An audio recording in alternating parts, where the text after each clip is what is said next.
प्रमोद और ब्रजेश का। सबसे पहले प्रमोद, वहां पर जरा दिखाइए। आपने कहा कि बहुत लंबी कतार है और लोग घंटों खड़े होकर के लोगों से पूछिए, क्या इससे पहले इतनी लंबी लाइन, इतनी भीड़ इस विधानसभा क्षेत्र में उन्होंने देखी थी वोटिंग वाले दिन? देखिए, पश्चिम बंगाल की मुझे लगता है सबसे बुजुर्ग वोटर की मैं इस वक्त आपको तस्वीर दिखा रहा हूं। इनका नाम है, ये 100 साल से ज्यादा इनकी उम्र है। इनका नाम है अब्दुल सत्तार मुल्ला। इन्होंने वोट डाल दिया है। ये दिखाइए, आपने वोट डाल दिया है, दिखाइए, ये दिखाइए, ये देखिए, इन्होंने वोट डाल दिया है। ये मैं दिखा रहा हूं आपको।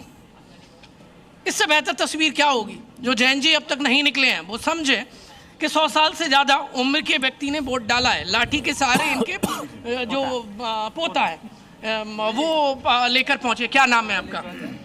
अब्दुल फिद्दीस मोल्ला। अच्छा, इनका क्या नाम है? अब्दुल सत्तार अली मोल्ला। अच्छा, एज कितनी है इनकी? 100 आसपास है। इतनी उम्र है, इतने सुबह सुबह वोट डलवाने के लिए क्यों ले आए?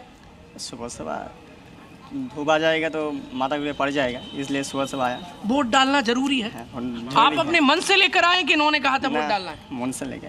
इन्होंने कहा? नहीं, मन से लेके। दोनों ही आया है। कैसा लग रहा है वोट डालने के बाद? कैसा लग रहा है? अच्छा लग रहा है। अच्छा लग रहा है। अब कैसे लेके जाएंगे? तो पैदल नहीं चल सकते। गाड़ी लेके आया। अब्दुल सत्तार मुल्ला से सीखिए। जो लोग अब तक वोट डालने नहीं आए, वोट डालने आइए। ये नई सरकार चुनने के लिए यहाँ पर सफेद कुर्ता पहनकर लाठी के सहारे अपना इनका जो बेटे का बेटा है। तो आप चुनाव आयोग का काम भी बखूबी कर रहे हैं इस समय और वोट करने की अपील कर रहे हैं लगातार बंगाल की जनता से। प्रमोद, मैं आपके पास आऊंगी, लेकिन डायमंड हार्बर से पियाली, वहां की तस्वीर दिखाइएगा पियाली।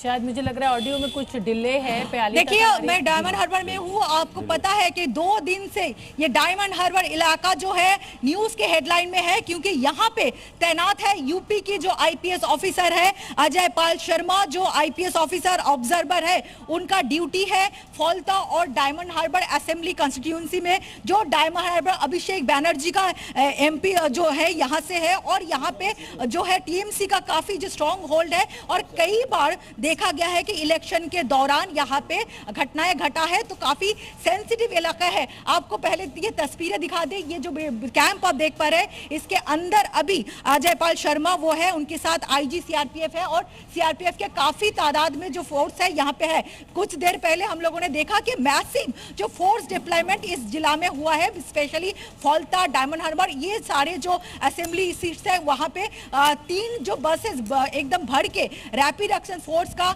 यहाँ से मूवमेंट हुआ है, जो डायमंड हार्बर और फौलता एरिया में घूमेंगे। कहीं पे किसी जगह पे वोटर्स को जाके ना डराया जाए, किसी भी तरह से कोई एक्शन या किसी भी तरह से किसी को ना घटना घटे। इसके साथ साथ रैपिड एक्शन फोर्स के साथ साथ जो एंटी राइट व्हीकल है, जो मार्क्समैन है, ये सारे जो एकदम सीआरपीएफ और सेंट्रल फोर्स के जो मेन वेपन है या मेन जो व्हीकल है, वो सारी चीजों को यहाँ पे डिप्लॉयमेंट किया गया है। मैसिव डिप्लॉयमेंट है। फिर से आपको दिखा दे, यहाँ पे काफी तादाद में जो सीनियर ऑफिसर्स है उनके साथ अजय যখন বেরিয়ে গিয়ে দেখেছো আমাদের সব পোস্টার খুলে দিয়েছে।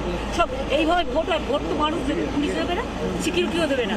আর কয়েকজনকে নতুন নিয়ে এসছে, তারা যা ইচ্ছে করে যাচ্ছে, টেররিজম করছে এলাকায়। এরপরে তো চলে যাবে।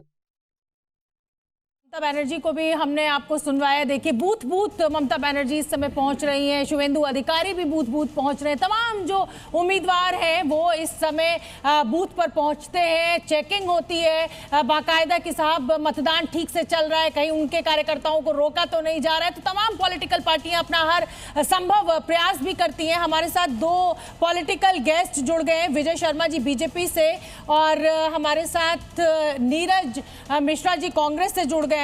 देखिए, विजय शर्मा जी तो लड़ाई में है ही है, लेकिन मैं नीरज आपका रुख करना चाहूंगी। और नीरज जी, इसलिए आपका रुख करना चाहूंगी, राज्य दर राज्य कांग्रेस साफ होती जा रही है। अभी भी बंगाल, जो कि कहा जा रहा है कि विपक्ष के लिए एक तरीके से सर्वाइवल की लड़ाई है, उसमें कांग्रेस के लिए खासतौर पर कांग्रेस और लेफ्ट कहीं दिख नहीं रहे। ये 2 पार्टियों के बीच की लड़ाई दिख रही है, बीजेपी वर्सेस टीएमसी। इसके बाद यूपी और इसके बाद लोकसभा। कहाँ हैं आप? शोभा जी, आपका जो स्टेटमेंट का पहला पार्ट है उससे तो हम लोग बिल्कुल डिसएग्री करेंगे, क्योंकि आपको ये समझना होगा कि इस चुनावी प्रक्रिया में जो इस साल में हुई है, उसमें आप देखिए ना कि अभी तमिलनाडु का रिजल्ट आएगा, कर्नाटक का रिजल्ट आएगा, पुडुचेरी का रिजल्ट आएगा और असम का रिजल्ट आएगा, जिसमें आपको कांग्रेस सरकार बनाते हुए दिखेगी। कर्नाटक में चुनाव हो कहाँ रहा है? कर्नाटक में तो ऑलरेडी आप ही की सरकार है। मैं कर्नाटक और तेलंगाना, तमिलनाडु की बात कर रहा हूं। तमिलनाडु की बात कर रहे हैं। ठीक है, ठीक है जी। सर। और जहां तक रही बंगाल की बात, इस बात को तो हम लोग मान के बैठे हैं कि भाई हमें बंगाल में और मेहनत करने की जरूरत है। हम लोग इसीलिए इस चुनाव में अपनी ताकत लगा के चुनाव लड़ने की कोशिश कर रहे हैं, ये जानते हुए कि पिछले 4 दशक से 5 दशक से हम लोग सत्ता से बहुत दूर रहे हैं।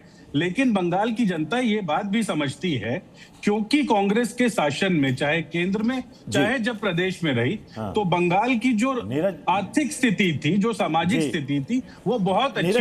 नीरज मिश्रा जी, आपने बड़ी ईमानदारी से कहा कि हम मेहनत कर रहे हैं, कोशिश कर रहे हैं। हालांकि कल जब बंगाल कांग्रेस से जो प्रवक्ता जुड़े थे, वो कह रहे थे कि हमारी सरकार यहां पर बनने जा रही है।